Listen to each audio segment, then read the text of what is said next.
В основата на разговорите бяха тази пътека достатъчно интуитивна ли е за потребителя, достатъчно функционално ли е решението, което даваме и решава ли проблема, за който всъщност сме се събрали да работим. Отвори вече други въпроси, над които трябваше да поразсъждаваме. Как изглежда продукт, в който ти съхраняваш парите си. Всъщност, в този смисъл се наложи да създадем много и различни нови компоненти, които да удовлетворяват вече нуждата на другия бранд. Човек може да държи много знания в главата си на фокус, но има моменти, когато се колебаеш, не си много сигурен. Това е нещо, което ми дава увереност. За мен, като ръководител на дизайн екип, е доста по-лесно да онбордна нов дизайнер в темите Еконт, защото той има много ясна основа, от която да започне, има откъде да прочете дори най-малкия детайл. Дизайн системата автоматично става като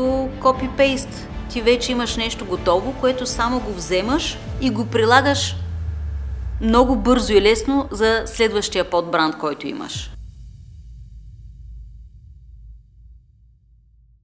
След създаването на дизайн системата, резултатите дойдоха веднага, когато започнахме да дискутираме новата разработка на една нова потребителска пътека или услуга. В разговорите на преден план не беше дали използваме правилния бутон, дали прилагаме правилно принципите на бранда и на визуалната идентичност.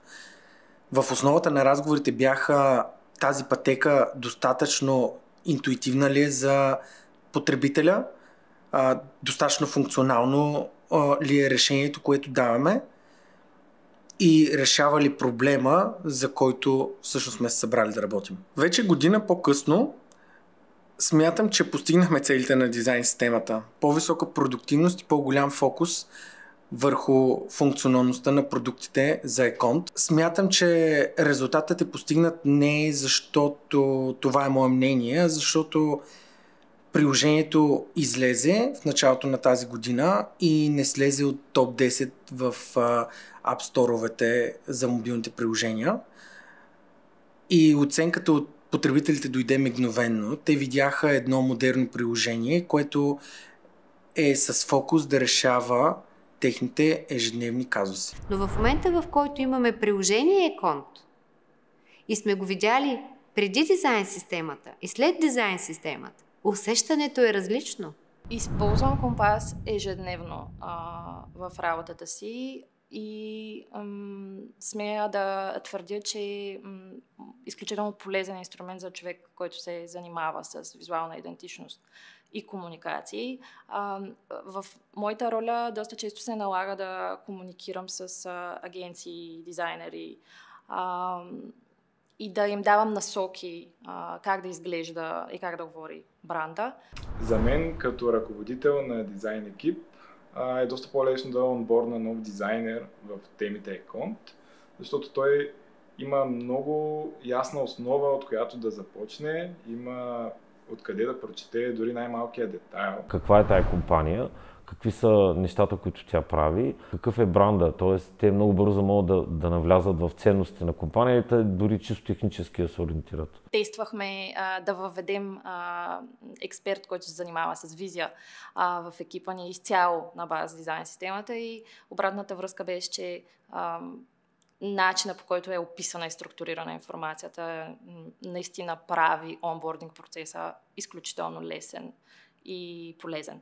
Предимствата са много, в зависимост от гледната точка, от която подходим. Конкретно в проектното менеджерство и моята ежедневна работа изключително много ми помогна в комуникацията с дизайнери, с експертите от страна на Еконт, които одобряват дизайна и разработката и не на последно място с самите разработчици. Наистина работата се ускори с, да кажем, средно, спрямо, разбира се, самите разработчици до 30%, което в днешно време е вау.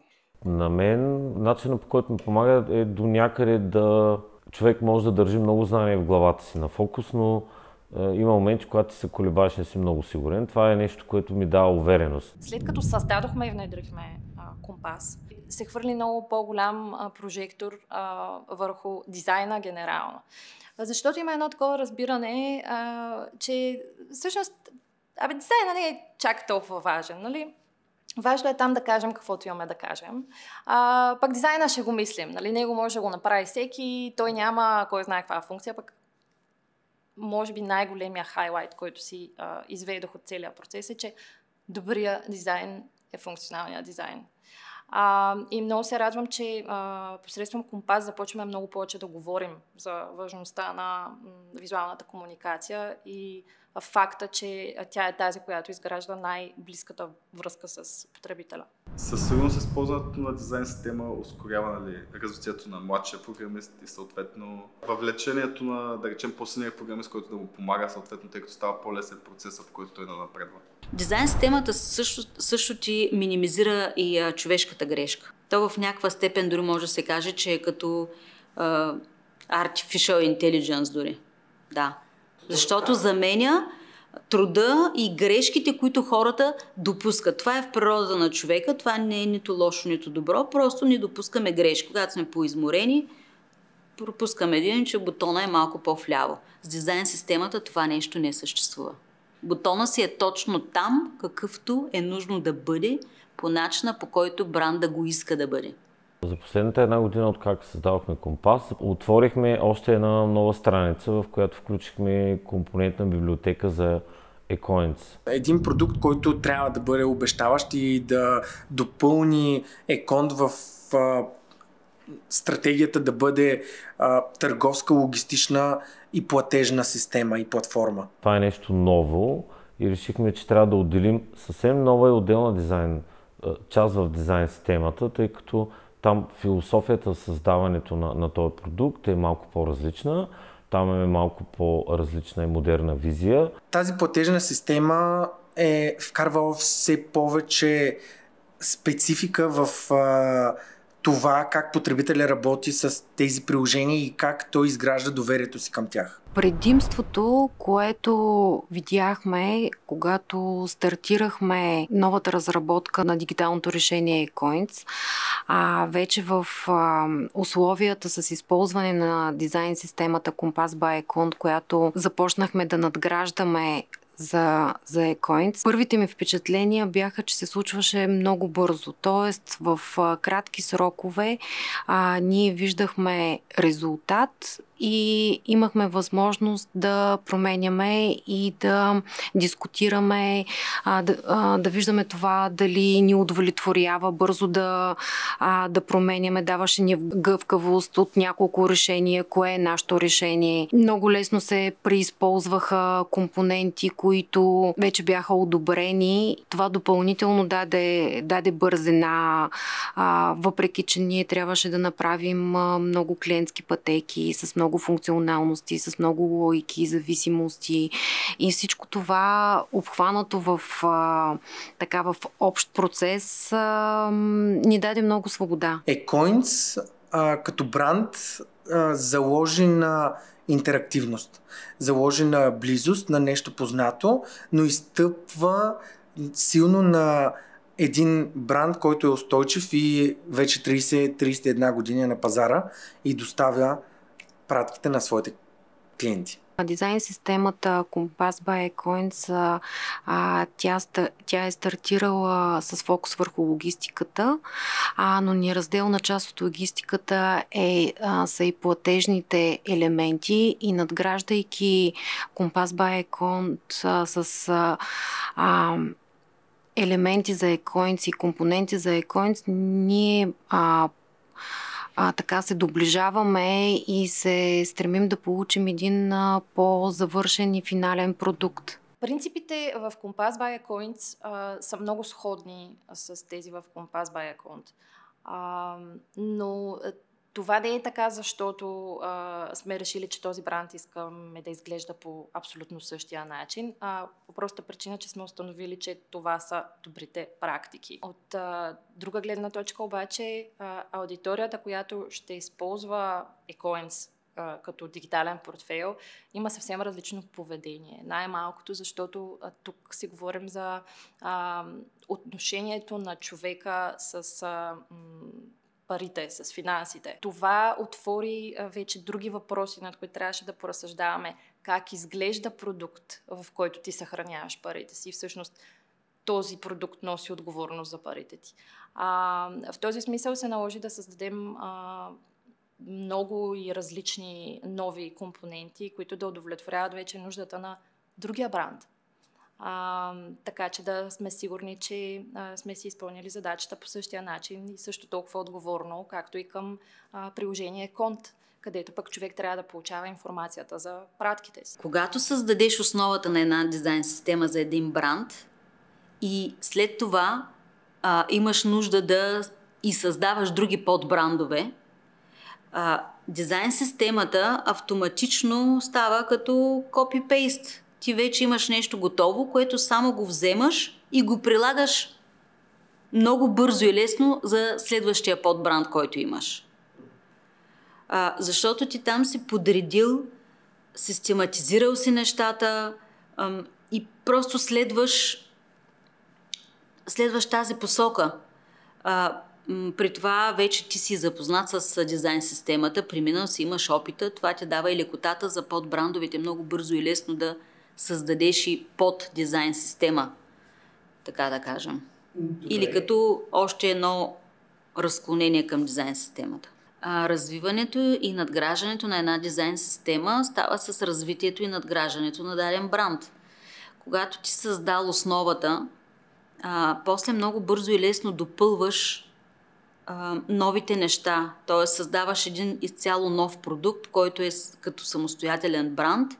Ти ползваш основата на майката бранд, така да кажем, и основата на дизайн системата, която ползваш като база. Разбира се, след това правиш допълнителни и нужните допълнения, които ти липсват в основния бранд и в контекста на новия продукт, който създаваш. Един от любимите ми резултати от дизайн системата е една конкретна икона в сета с икони, който създадохме и поместихме там. Практика на много студия дизайнери, с които сме работили, е да искат да измислят и предложат как изглежда иконата на пратка в Еконт, защото това е нещо емблематично. За Еконт и сме виждали какви ли не варианти, какви ли не артистични творби. И честно казано, успешни са били онези и те са били различни едно от друго. Но всичките са били успешни тогава, когато не са нарушавали принципите, които сме разписали. На нас това, което ни отнемаше изключително много време, е да се обясняваме първо към дизайнера, да се обясняваме какъв ни е стила, ама не е точно така, колко тънко да е тънкото, ама колко вляво да е в лявото, ама това не е центрирано, ама защо тук е използвана тази икона, пък то трябва да е използвана някаква друга. Тоест, при тестовете имахме много голяма група бъгове, които са свързани с неправилно изпълнение на дизайна на този бранд. Това, което видяхме като гениално в дизайн системата е, че ти еднократно създаваш как изглежда даден бутон, как изглежда дадена икона или някакъв друг елемент и след това не е нужно за всеки следващ продукт отново да се пренаписва, създава, да има бъгове, да се връща обратно, нашите екипи отново да обясняват едно и също нещо за пореден път. Чрез дизайн системата смятам, че образовахме всички хора, които работят в създаването на дигитални продукти с въвеждане на нова терминология. Това надгради експертите и в посока дизайнери, и в посока продуктови собственици, мениджъри, в посока на разработчици. Много по-често вече срещам в срещите разговори за компонентите, за пропъртите на компонентите. Смятам, че минахме на ниво, в което мислим не на части, а мислим върху цялата картинка. Ако направим промяна в съответен компонент, тя как ще повлияе във всички процеси и във всички продукти, където този компонент е имплементиран. И това дали ще доведе до по-ясното възприемане на крайния потребител за същността на всеки един бутон, за същността на всяка една карта и дали ще подобри неговите процеси. Компас не е тази книга, която ние сме написали и в никакъв случай не искаме да се поставя под въпрос или да се критикува или да се обсъжда, защото едни големи хора, които си разбират от работата, са направили нещо. Много обичаме да казваме вътрешно в екипа, че буквално пишем учебници. И е съвсем нормално тези неща постоянно да се допълват и постоянно да се актуализират.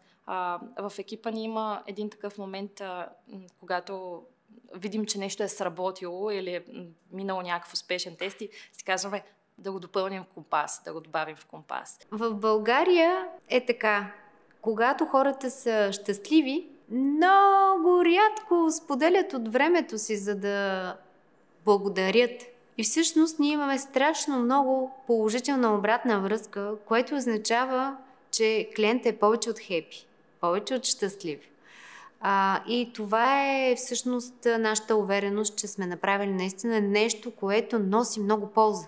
Компас by Econt се постарахме дори да е на български език, за да прекрачим езиковата бариера. Изключително много се радвам, че срещнахме подкрепа от страна на Econt в тази наша идея и смятам, че резултатите първо предстои да ги анализираме.